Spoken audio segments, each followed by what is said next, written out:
Safe না। আমি কোথায় যাব, আমি কার কাছে বলবো?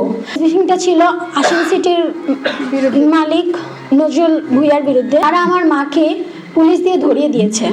ওনারা বলছে আমার মা নাকি ছাত্র হত্যা করেছে। আমরা যখন আসছিলাম প্রেস ব্রিফিং এর জন্য, তো আমাদের প্রেস ব্রিফিংটা ছিল আশিন সিটির মালিক নজরুল ভূঁইয়ার বিরুদ্ধে। তো তারা হচ্ছে আমার বিভিন্ন সন্ত্রাসী এখানে রেখে দিয়েছিল এবং তারা আমার মাকে পুলিশ দিয়ে ধরিয়ে দিয়েছে। তারা মিথ্যা অপবাদ দিয়ে আমার মাকে পুলিশ দিয়ে ধরিয়ে দিয়েছে। আমি এখানে আজকে প্রেস ব্রিফিংটা কেন কন্টিনিউ করতেছি, কারণ আমি সেই 16 জুলাই থেকে আমি আন্দোলন করতেছি, ঠিক আছে? আমি একজন স্টুডেন্ট, আমি ইসিবি চত্বরের আন্ডারে আমি আন্দোলন করেছি। আমি একজন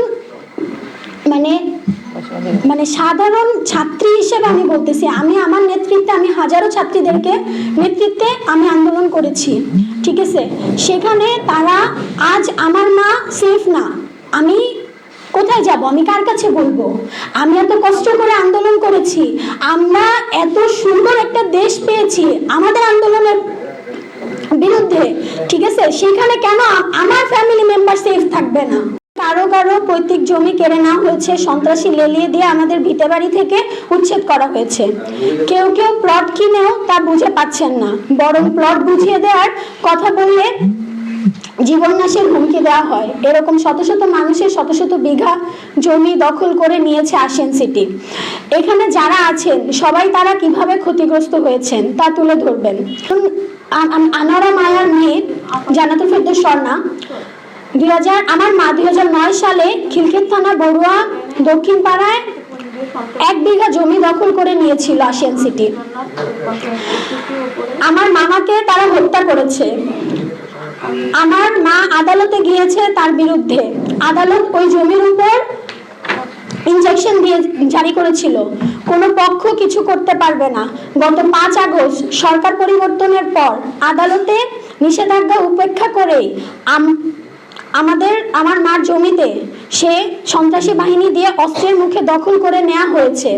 বিতর্কিত এই আশিয়ান সিটির মালিক ভূমিদস্যু নজরুল ইসলাম ভূঁইয়া এতদিন আওয়ামী লীগের দোসর হয়ে দখলবাজির মাধ্যমে জমির অবৈধ ব্যবসা করেছে। আশিয়ান সিটির ভাড়াটে সন্ত্রাসীদের মধ্যে যারা এই এলাকায় দপিয়ে বেড়াচ্ছে তারা হলেন আব্বাস আলী, অলিউল্লাহ, রাশিদুল, নুরুল্লাহ, ফাহিম, আনিস, জাহিদ, নুরুল, সাইফুল, জাহিদুল, মজিবর, রিয়াদ সহ আরো অনেকে।